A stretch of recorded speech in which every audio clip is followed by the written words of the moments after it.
Tears of the Kingdom is the first Zelda game that I have played since Oracle of Seasons, which means that I am, some might say, a little bit rusty. I'm not very good at the game. It's taken me a long time to get through it. You could say that I'm not very fast. I'm more of a slow runner. But today we're gonna investigate the other side of that. The Zelda speedrunners, the ones that go fast and go hiya, hiya, a couple of times and then the game is completed. Speedrunning drama is probably my favorite version of drama. It's just so goofy most of the time. It's usually not that serious. And it's always a lot of fun. This video. Geology sponsored the video. I love Geology. Thank you, Geology. With one of the most devastating accusations ever lobbied in the speedrunning community. Not that Dream cheated. Not that the Badabun guy faked his run. But that run— This guy, you may not have seen him. He's a Spanish content creator who did the fastest speed run ever on Mario while eating pizza. But that runner Torjay had a quick piss. What? I mean, a fast wee. In 2016, user Midnight posted a side-by-side comparison of what was, at the time, Ocarina of Time's top 2 any percent runners. This comparison showed that in one of the game's final cutscenes, runner Torjay's cutscene ended a full 2 seconds earlier than rival runner Skater's. This might not Fast seem button like masher. much, but remember, this is any percent we're talking about, where runners can do anything and everything in order to reach the end credits as fast as possible. At the time, Skater had the Apart from world cheat. record at 17 minutes and 45 seconds, with Torjay just barely lagging behind with 17 minutes and 47 seconds. With times that tight, every second mattered. And Ooh, here's my prediction. He actually went into the code of the game and slightly sped up the cutscene so that it would end a couple of seconds earlier. A little bit, just so it wouldn't be noticeable by other people, but just enough to give you a little bit of an edge. Let's see if I'm right. Skater speculated that Torjay's Wii was wearing a bunny hood and for some reason ran the game faster than his own. He put in a GTX 480 Ti into the Wii and it just went on steroids. It went absolutely crazy. You're not being hit with the Mandalorian effect. Ocarina of Time was a Nintendo 64 game. For various speed-themed reasons, runners typically run Ocarina of Time on the Wii Virtual Console, which emulates an N64. It'll be faster, wouldn't it? As long as they play on an official Nintendo release of the game, any console and certain emulators are all legal for speedrunning, even if this is sometimes a scandal in itself, as we'll see later. That can be hard because emulators and different consoles obviously have different hardware, so it's going to run at different speeds, and not everything's going to be exactly the same. So a Nintendo 64 run wouldn't necessarily be the same as a Wii run. Everything's completely different. There might be more like bugs and glitches on the Wii run, or there might be older hardware. The older hardware might come into play as well. It's been around for like, what, 20 years? Wii's only been around for what, 20 years? Oh god, the Wii's been around for like 20 years, hasn't it? Skater's expedient urination accusation was originally met with mocking because he said fast Wii, and that's pretty funny. But Torjay felt that Skater was nervous about losing his record. Skater is actually making me mad because he's trying so fucking hard to discredit my work, Lamau. Oh, okay. Unfortunately, didn't find the fast 9 Wii likes. joke very funny. I bet Danny B would have a 338 in glitchless if he had a fast Wii like me. When they originally said fast Wii, I thought they were talking about peeing. I'm like, oh yeah, that makes sense. How do you pee when you're speedrunning? Maybe he just like went really fast and that made him faster than everyone else. Turns out I'm an idiot. Stop. 3 months later, he was still going on about it. Way to try and stop the fast Wii meme. You're literally the only one who takes it seriously, lol. Well, Damn, you got ratioed. Jokes about it because I got a lot of shit for something that's true, and I still do. So please stop. Please stop making fun of me for pissing fast. It's something I've been cursed with since I was a child. I actually piss pretty fast as well, just so everyone knows. Please don't make fun of me because of that. He is getting ratioed to the next millennium with this as well. True. See, this is why you get shit for it, Lamau. Wow, you're so mean, dude. It is. Now, here's the thing. That sounds sarcastic. Skater did actually have a point, but also not really. Unrelated to What was the Skater's point? shenanigans, the Bro, that's an Excel spreadsheet. I'm not reading that. Can I get the TLDR? speedrunning community had been doing extensive research on the Wii's hardware, in particular how it relates to Ocarina of Time. Around 50 different community members submitted Wii samples for review. Oh, I can't take it seriously, man. I love Manny Kudos' videos. They're just so well written. And it was discovered that there was in fact fast Wiis and slow Wiis. It turns out that the people who had installed homebrew anti-brick software in the event that their Wii contracted a UTI were inadvertently altering the load speeds of Ocarina of Time. Were they making it faster or slower? Were noticeably faster than their unmodified A homebrewed Wii is faster. I think if you install extra software, it would make it slower because it's just adding more processing time. It's adding more things for it to do. But I guess there's a way to like unlock it, overclock it. I don't know if you can do that with a Wii, but you can do that with PCs. Counterparts, making them highly desirable for speedrunning. However, since this involved the use of unofficial software, homebrewed Wii was banned from all future dinner parties and Ocarina of Time speedruns. Yeah, that makes sense. So Skater was right. While Skater not really. technically stumbled upon an adjacent truth, that being the idea of fast and slow piss, it actually had zero bearing on his particular grievance. The community effort I just mentioned discovered that Ocarina of Time resets faster on modified Wiis, but has no actual effect on cutscenes like Skater claimed. Furthermore, So there's something more to this, is there? How would you even know if someone had homebrewed their Wii? Would you have them disassemble it? Show you the juicy insides? Show all the programs before you even start speedrun? That sounds like it would be a massive bollock to do. Weren't used on the particular any percent routes used at the time. So even if torjay did have a fast Wii, it would have had zero impact on his time. Finally, they both had the same unmodified slow Wiis. So if it wasn't the Wiis, Oh, they did have the one. it turns out it was actually two factors at once. Firstly, cutscenes in Ocarina of Time can have a bit of randomness in their length. In this cutscene especially, there are certain randomized elements, such as the way that the rock debris spawns as it explodes out of the doorway. Given the N64's That's weird because you think it would be a pre-rendered cutscene. If it was a pre-rendered cutscene, then there shouldn't be variations because it's essentially a video that you're playing, right? I'm not a game developer. I'm just an idiot. But I assume that something that is pre-made and preset into the game wouldn't have any variation. So what they're doing is they're just having events and camera pans happen in real time in the game's engine rather than creating a cutscene that is pre-rendered and made and then just placing that at a certain point in the game. N64 can't handle pre-rendered cutscenes? Yeah, it's probably not strong enough, right? But very endearing graphical capabilities, even something as simple as this can have a notable effect on the cutscene's length. Still, this wouldn't be enough to account for the whopping 2-second difference between Skater and That is a torjay. long time in Instead, speedrun. It turns out Skater was being betrayed by No. his own recording software. No. Justice 64. Skater used Amiibo screen recording software in order to capture videos of his Twitch VODs in order to upload them to his YouTube channel. Clearly lacking the raw power of unregistered Hypercurrent 2. The Skater software Well, what you could do, I don't remember when this was. I don't remember the date. Oh, it was 2016. I think in 2016 you still had the option to download your own VOD so that you could post it on YouTube. Or Twitch even used to give you the option to just export a VOD to a YouTube channel, which would have been a better option if that was available then. arbitrarily speed up and slow down while recording his Twitch VODs. These inaccurate recordings were placed side by side with torjay's accurate recordings by user Midnight, and thus the beef was born. Just like the Beef Boys podcast. Put a whole episode here. Dr. Whoa! Gay Hitler. Skater would What? later apologize What? for his screen Gay recording Hitler. software, and nobody gave a shit about To be fair, he did genuinely think that something was a little bit awry, which I think was totally fair, and it turns out that it wasn't, and he apologized, he acknowledged that he was wrong, so I think that that's okay. At the end of the day, we all came together and we gave little kisses on the cheeks, and everyone's friends again, right? this ever again. He just wants that #1 world record, that's all. The From Chinese fast cheat Wiis box. to the What? Chinese.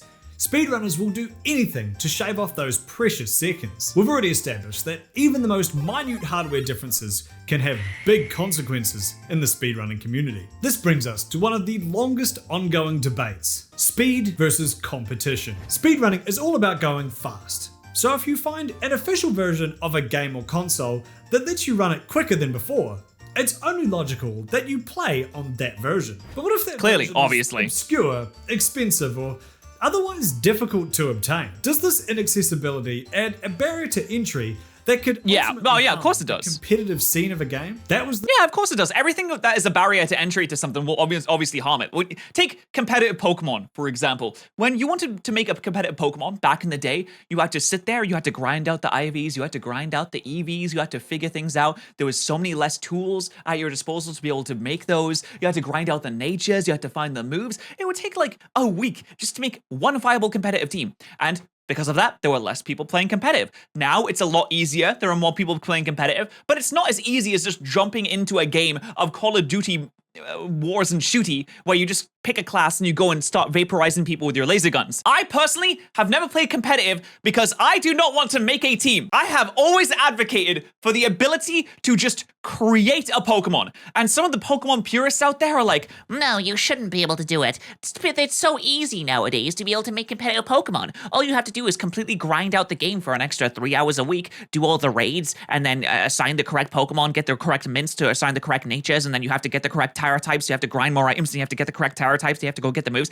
But it's so much easier than it used to be. Just because it now takes 3 hours instead of 30 hours doesn't mean that I want to do it. I don't want to grind at all. If there is any grinding at all, I will not do it because it is bad. And there are a lot of people like me that think the same. I think that if we just allowed people to create a set like you do on, say, Pokemon Showdown, for example, there would be a lot more people playing competitive Pokemon. And why not? After all, we already have rental teams. You can already go on to competitive and take a rental team. So what's the difference between taking a rental team that someone else already made in game and taking a Pokemon that someone didn't make in game and just assigning the values that you want to it? What is the difference? There is no difference. Oh, but somebody created it. Who cares? Who gives a fuck? It doesn't actually matter. I'm just ranting about this now. I'm sorry. The game, or rather the console, when it came to the iQue. The iQue is an official Nintendo console released exclusively in China in order to circumvent the Chinese government's 2000 ban on home game consoles. This game console that you play, how is it doing that? Somehow managed to circumvent the law, possibly because it was a plug-and-play console with the games already preloaded. Given the ban on the rest of Nintendo's consoles, Chinese gamers resorted to piracy. As I'm sure you're aware, Nintendo regards of course they did. piracy as digital terrorism, but instead of Nintendo regards software piracy as a fate punishable by summary public execution. If Nintendo had their way and they had control of the government, there would be guillotines on every street corner to execute everyone that illegally downloaded Pokemon Fire Red. Forcing these pirates into the Nintendo Rehabilitation Center in Nanking, they offered them a legal alternative, the iQue. Named after the average Disneyland experience, this dumb piece of shit released in 2003 and looks like Mad Catz tried to recreate a Dreamcast. Apparently the idea of paying for a product that you've been quite content pirating didn't appeal to Chinese gamers, and the iQue was a commercial flop. In Yeah, no, of course, it's called the iQue. I'm not gonna buy something like that. I feel like you use a fake live chat. Brother, if I used a fake live chat, they wouldn't be posting cringe like I feel like you use a fake live chat. If I was using a fake live chat, they would be posting more peepo emotes and kek W's. In fact, they'd be posting kek W's every single time I told a joke, and chat would be like, wow, Daniel, you're so funny, instead of not doing that. I am funny. I promise I'm funny. I have good jokes sometimes. 2011, it was discovered that this strange little Star Wars droid was actually ideal for speedrunning. Firstly, the Chinese text boxes complete faster than any other version. Since these text boxes spell out one character at a time, and a single character in Chinese is often the equivalent of an entire word in English, they were able to complete sentences much faster. Oh, that's so cool. I want to learn languages like that just because I think it's so interesting the way that different languages work. It's just completely different to the way that English works. And all I know is English. So I feel like I'm so limited in what I know. But man, learning languages is so goddamn hard though. On top of that, the updated hardware meant that load times were quicker than other versions of the game. This meant that the iQue was considered to be the best platform to speedrun the game on. Mine 6 seconds? 100% runs. This is because oh my god, that is so much time. On a glitch that's only doable in version 1.0 or 1.1 of the game. They eyeball frog? Ran version 1.2. In 2013, Ocarina of Time speedrunner, RunnerGuy2489, was gifted that is the best speedrunning name I've ever heard. Oh my days. iQue from user Callahan. This sparked the age-old debate of speed versus accessibility, as Runner Guy was the only speedrunner in possession of an iQue at the time. Speedrunners the only one? How rare is this? Is this like the One Piece? ZFG spearheaded the anti-iQue sentiment, saying that there needs to be a balance between going as fast as possible while still promoting competition. An example given was how English players used to run on the English version of the game, while Japanese players used to oh dude, that text is so slow. I mean the Japanese version. Over time, the English players migrated to the Japanese version for the faster text speeds, and now both communities have a more lively competitive scene as a result. Were the iQue to become the de facto speedrunning device, it was feared that both price and availability would become major hurdles, making the barrier to entry for competitive speedrunning higher than ever. Runner Guy, meanwhile, believes that speed is the most important factor. He says that if competition was more important, all speedrunners would play on the English version, as it's more accessible to everyone. Meanwhile, the Japanese version is still slower than the Chinese one. Okay, but there has to be a certain point between speed and accessibility where you think, okay, we have to make it at least somewhat accessible. Because if you're the only motherfucker in the entire world that has one of these IQ consoles that makes the game so incredibly fast, of course you're gonna be like, well, guys, I think that we should just play whatever's the fastest. It's not my fault that you can't get your hands on an incredibly rare, scarce IQ console that I had to dig under the ground. I had to go through the battle lines. I had to infiltrate myself into China, smuggle myself in there, and then escape on the bottom of some kind of cruise ship. I had to do a Metal Gear Solid mission to acquire this video game console. It's not my fault you can't do a Metal Gear Solid mission and acquire a video game console yourself. You have to make it somewhat accessible. When it's just a localization option, if it's just a different language, then people can still get that. It might be more expensive, it might lock a few people out, but the majority of people could still get it. Making it an awkward middle ground that satisfies nobody. In 2014, runner Narcissa, then Cosmo, used the IQ in order to achieve a new world record of 18 minutes and 10 seconds in the any percent category. While Narcissa had used the IQ to set a few records before, this one was a whopping 40 seconds faster than the runner in second place. Damn, that's huge! The previous story revolved around a 2-second difference. It was now believed that the only way someone could realistically compete for a world record was to obtain an IQ themselves. Discussions were held in dimly lit rooms by rogue figures casting ominous shadows by blood-red candles about whether or not the IQ should be its own separate category or not. Super Mario 64 speed. I want to see how easy it is to get an IQ. Okay, let's see. If I look it up online, I see one on eBay for $734. One. That's it. No, wait, two. The next one is for $1,000. So there is two listed on eBay right now. I'd say that maybe that's a little bit too hard. If you're gonna restrict your speedrunning category to only people that have this very specific video game console, then what's gonna happen is you might be saying, oh, well, it's not the runner's fault that everyone else doesn't have one. You're just gonna kill the category. Everyone's gonna lose interest. No one's gonna care anymore because there's only like 3 people in the world that can run that category. So no one's gonna care. Why would you care about it? There's like 3 people that can do it. Who cares anymore? Don't pay attention. Congratulations, you've killed the category. If you truly want to keep it alive, you want to make it as accessible as possible for as many people. Speedrunners separate their runs depending on whether they play on the N64 or the Wii Virtual Console. So this wasn't an unrealistic pitch. Ultimately, it comes down to how outspoken the community is about it, rather how much the community can piss off their moderators before they give in for their own sanity. As is often the way with these speedrunning controversies, the problem just fixed itself with the discovery of new run techniques. In this case, get item manipulation. Get item manipulation is a glitch so complex that even renowned physicist Stephen Hawking was unable to do it. For the sake of brevity, I feel like there may be another reason why Stephen Hawking was unable to do it at the time, other than the fact that it's a very hard to do glitch. There may be some reason why Stephen Hawking couldn't do the get item glitch. Nah, there probably isn't. It's probably just hard. Acquire a crucial item much earlier than the game intended, which became an integral part. Did he just launch himself into a hole, dive into water, and then pick up nothing, and which looks like, what, a compass? Old Zelda glitches are wild. Any percent runs. Unfortunately for the IQ, it was unable to allocate enough memory in order to complete the glitch. And attempting it would crash. Get owned, IQ players! Oh, I'm sorry, they're probably really nice, actually. No, you guys are cool. I love the fact that you have a really cool console. I think that's really cool. But the fact that you can't use it anymore. You spent all this money, you spent like $1,000 on the console, and then the glitch that's gonna help you do the game the fastest crashes your console because it's not good enough is really funny. His cheat box. With the IQ now rendered useless for a majority of the most popular speedruns, it fell out of the limelight and was later found dead after a fatal overdose in that Calabasas mansion. Oh no. Oh, poor guy. Expensive Amiibos.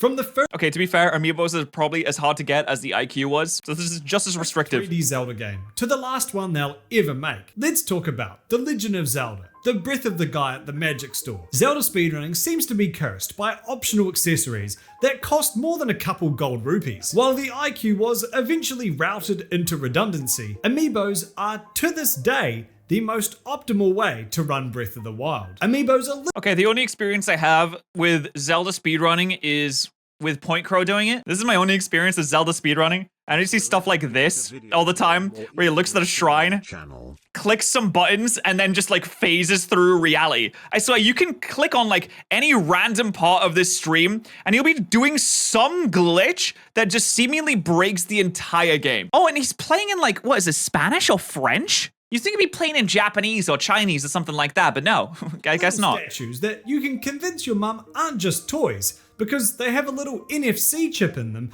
that gives you in-game benefits, before she nags you about filling out that application to Wendy's for the 3rd time. So just how useful are Amiibos for speedrunning, and what exactly do they do? Amiibos can be scanned into Breath of the Wild to summon in boxes, horses, and cooking ingredients, all of which are incredibly useful for Breath of the Wild. The metal crates that the Guardian Amiibo summons in let you just rain fish across the map. Others summon in Epona, who, unlike other horses in the game, doesn't need to be tamed and can immediately be mounted. Oh my god, I'm so goddamn sick of the horses in Tears of the Kingdom. What is the point of the horses in Tears of the Kingdom? You get on the horse, and you're like, there, horse, I love you. And it's like, meh! And it tries to kick you off, and you go, okay, let's go in the right direction, horse. Why don't we? And it says, no, I don't think I will. It does like a direct left turn, runs into water, somehow dies, and then you're like, okay, I guess I'll get another horse. You sneak up on a horse, it runs away. You're like, oh man, I must not have been sneaky enough. You sneak up on another horse, you get on the back of it. It does it's the thing again, and you're like, there, horse. Don't worry, I love you. And finally, the horse is like, okay, I like you too, Link. Hanging out with you is really cool. And you say, that's awesome. Let's be best friends forever. And you walk 15 seconds, 20 steps the other direction, and go, horse, where are you? You do a little whistle. You go. I can't whistle. You do that, nowhere to be found. Where's the horse? Come on, check. Where's the horse? I don't know where it is. It's gone somewhere. And it's still standing where you left it. But you whistle, it doesn't come to you. And you go to a different place. You fast travel, it doesn't come with you. You have to take it to a stable to put it in a stable. But then if you want to take it out the stable, you have to go back to the stable and take it out the stable. Why does this exist? Why can't I just fast travel with the horse? Can I not put my Pura pad on top of the horse and let it fast travel too? What the fuck is the point of horses in this game? Does anyone actually use a horse in Tears of the Kingdom? You have to go to the stables to register it. You have to go to the stables to register it, right? So I go to the stable and I register it. And it's like, okay, do you want to take your horse out? I'm like, yeah, I want to take my horse out. That's great. Take my horse out. Ride it somewhere. I think, oh, I need to go to that side of the map actually. Fast travel, whistle, nowhere to be found. Because it gets left wherever you fast travel from. What's the point? What's the point of having a horse? Mounted. They can also summon the cooking ingredients required to brew up a level 3 attack elixir, which gives naked, twig-wielding Link the edge he needs to take on Ganon. Now, acquiring a few $20 to $40 toys from EB Games seems pretty You need a special saddle to teleport the horse? Alright, this is completely off topic, but what the fuck were they thinking with that? Are you kidding me? You need a special saddle. So they could just program it in the game. They can make horses actually useful by allowing you to fast travel with them. And if you whistle, the horse would come to you. Like, Red Dead Redemption could do this. Oh, but it's not realistic. Red Dead Redemption is the most realistic thing in the world. Every single time you pick up an item, John Marston has to get himself into the power stance. He has to pick it up, examine it for about 20 minutes, and then slowly put it into his bag. And even they could get using horses right. Even they understood that if you whistle for a horse, it should come to you because running around in the overworld is not fast or fun. And if you put in the effort to get yourself a horse, it should just come to you when you whistle. And they put an item in the game, in Breath of the Wild, that allows you to teleport with your horse. And they look at Tears of the Kingdom and they're just like, nah, fuck that. We're gonna make it annoying again. We're gonna make it pointless again. They do a whole tutorial. They have a whole system built around using horses and getting horse points and making your horse like you and all these different types of horses. And it's fucking pointless because they don't come with you anywhere. It's so hard to get them. Why did they do that? Tame when compared to purchasing a 25-year-old game console and a Japanese version of an equally old game. While scarcity and price might not be as big of an issue, it just feels cheap. In an age where companies are trying to monetize features that were once just included by default, Amiibos feel akin to purchasing items in a mobile game or gold in an MMO. In these instances, you're not being rewarded for your skill in-game, but by your willingness to drop real money on digital delivery. Actually, as a wise PR person for Star Wars Battlefront 2 once said, we want our players to feel a sense of pride and accomplishment for dropping money on microtransactions so that they can unlock Darth Vader. And the same applies here. I think that spending $600 on Amiibos makes me feel proud and accomplished that I had done something truly skillful and impressive. Delights. It'd be like if there was an ATM in the Shrine of Resurrection where Link wakes up, that skips you to the end credits for $5 a pop. And so speedruns instead just became how fast speedrunners can feverishly type their credit card details in. The reason why I have a problem with Amiibos in the speedrun is that it is literally pay to win. Allowing the Amiibos in the any percent category makes a point. But then again, isn't every speedrun pay to win? I mean, you go back to the IQ conversation, that's pay to win. That is literally pay to win. You need to pay in order to get a faster console in order to win, and there is no chance that you can win without it. That's pay to win. The run feel like a mobile game with free-to-play mechanics. It's rewarding speedrunners for spending more money, not for being better at the game. Price and availability are still concerns though, which are only exacerbated in Breath of the Wild's longer categories. With modern glitches, Amiibos will save you several minutes in the all shrines cleared category, but at a certain point they could save you upwards of an hour. In these runs, an hour? Use the same type of Amiibo multiple times. While you can only scan one of each individual Amiibo toy a day, you can scan multiple of the same type, meaning for some of these runs, you would need upwards of 10 identical statues. Since nobody wants to drop $400 for a dozen identical Guardian Amiibos, many people turn to homemade $400? NFC Amiibo cards. No, they're pirating them? The Amiibos now? You can do money. Ones that my mate Josh lent me and then forgot about when I moved to Australia. On you, Josh, you fucking idiot. Even if you are willing to drop the cash to get the competitive edge, there's been times when even just acquiring the Amiibos has been more trouble than it's worth. As you can see, Amiibos add an unnecessary level of complexity that a lot of community members would rather do without. Before the game was even released, there were already discussions about whether or not to ban Amiibos from speedrunning. These discussions continued well after release, with nobody able to come to a clear consensus. I think it's pretty straightforward. I think it's fair to ban Amiibos. I wonder what the arguments are in favor of not banning Amiibos. Just, it will be faster if you don't ban Amiibos. But I think it's more fair, like the playing ground is more even if you ban them. Or at least have like a different category, right? You could just make 2 separate categories and that would solve the problem, right? Despite the obvious flaws in Amiibos, speedrunners are also averse to— Oh, never mind. Okay. Any % no Amiibo is arbitrary in a really bad way. It does not define itself except it bans a single strategy, which is a blurry line to draw. Okay, so you ban strategy in a speedrun, but it's a pay-to-win strategy. I agree that if you ban one strategy, it's really dumb and a little silly. But if you ban a strategy because it forces someone to spend more financially, which has nothing to do with the actual game, by the way, it's just spending more money outside of it. So if you're wealthier, then you just have an inherent advantage. I could see why that would be like a valid thing that you could ban. Adding in arbitrary categories or rules, as this too adds unnecessary complexity. For example, most games have an optimal language that renders text the fastest, like we saw with Chinese in Ocarina of Time. However, these are never segregated to their own categories, despite being objectively faster. Tired of the constant bickering, a poll was posted to speedrun.biz. But most games come with multiple language options. Maybe some of the older ones don't, but nowadays most games come with language options, so you can just change the language in the game, right? You don't have to buy a separate version of the game, whereas the Amiibo, you need to buy the Amiibo separately, and it's expensive to buy them all as well, because you have to buy like 10 of them. Or speedrun.egg or something. I don't know, man. I didn't really research this part very well. The vast majority agrees that there should be at least some kind of filtering for the Amiibos. We also evaluated whether it would be possible to create a subcategory for the Amiibos. However, speedrun.com currently does not allow sharing runs between different subcategories. So what you would want is a general any % category that shows all the runs, and a subcategory based on that only shows runs without the Amiibos, as that one is more restricting. Speedrun.com decided to leave both Amiibo and no Amiibo runs in the same category, but allows users to filter within them, much like the icon. So what's the more impressive one? The no Amiibo run, right? What's the one that people actually care about? I suppose people care more about the no Amiibo run because it's more accessible. The discovery of new glitches has negated a lot of the benefits that Amiibos used to provide. Even still, at time of writing, the top 3 runners in both the any % and all shrines categories all got their times using Amiibos. And it's just the faster way to do it. That just makes sense.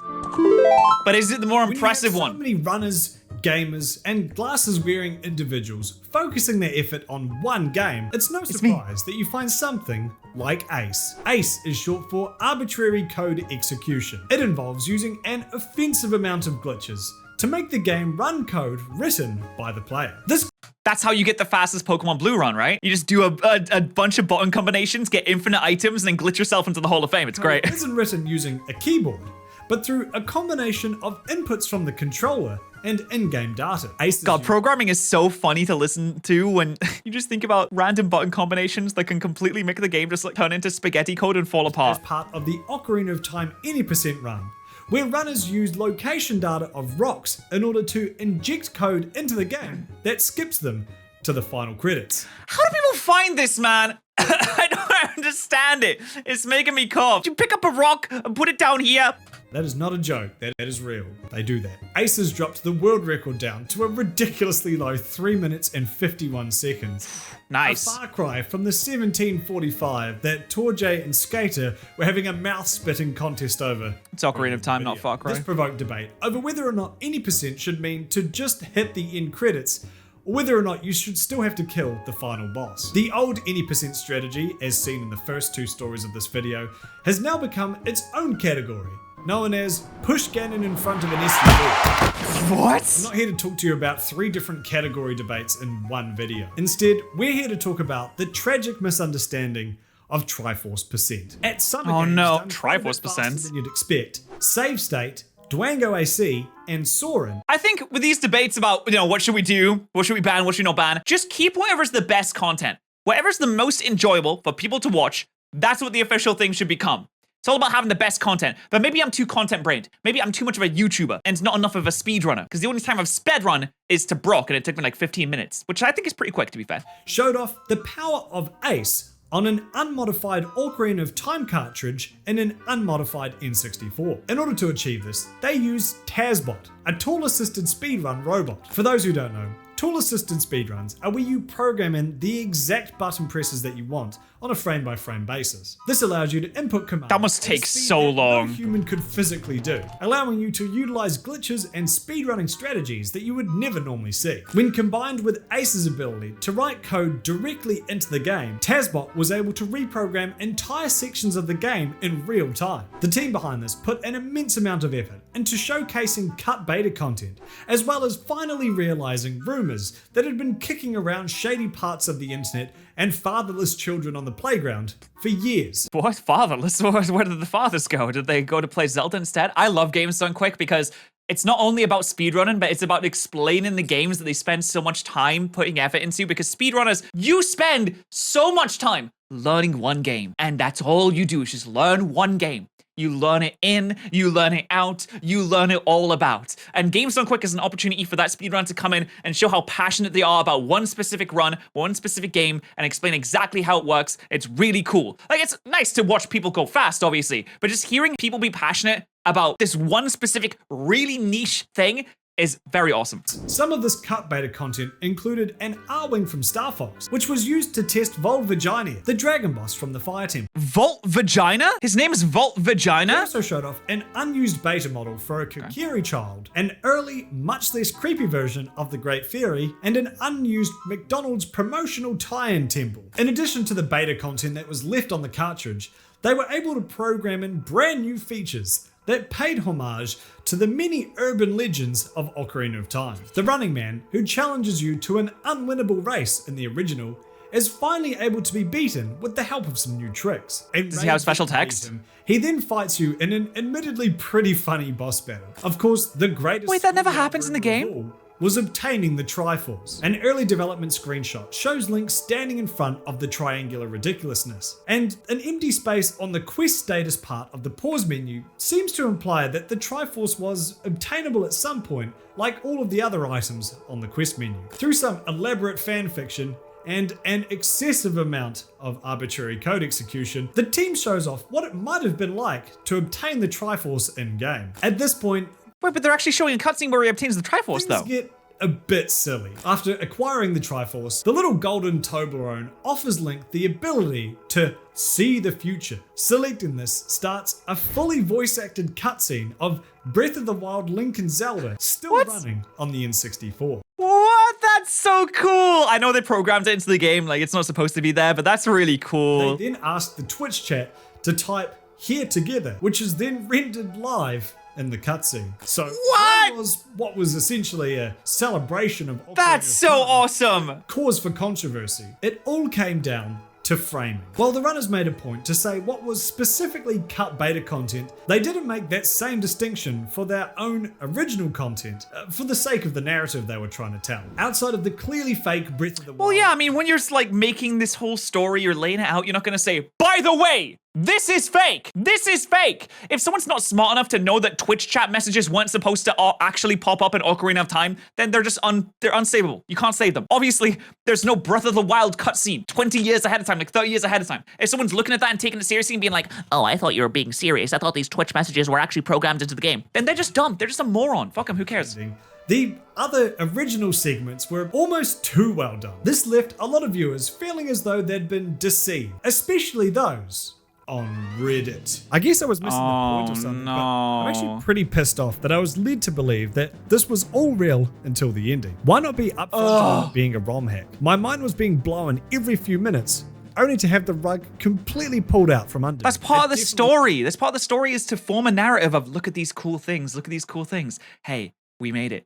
Look at this. See, we got Twitch chat at the end. It's part of the story. It's part of the narrative. Maybe you didn't like the narrative, but you can't just be like, oh, I'm pretty pissed off. I was misled. Oh my God, have a bit of fun. Have a sense of enjoyment for once in your life. Oh my God. But extremely misleading. He kept saying that the N64 and cartridge were 100% original and no modifications were done to make you believe that this was all 100% beta content. That's hilarious that they would see that. Okay, that's clearly a lie. He's just lying at that point if he's saying that it's 100% original, no modifications were done. He's just lying. But I also think that it's kind of funny to lie about. Again, maybe I'm too content brains, but lying a little bit, as long as you come clean and tell the truth in the same broadcast, it's all right. It's for the content, man.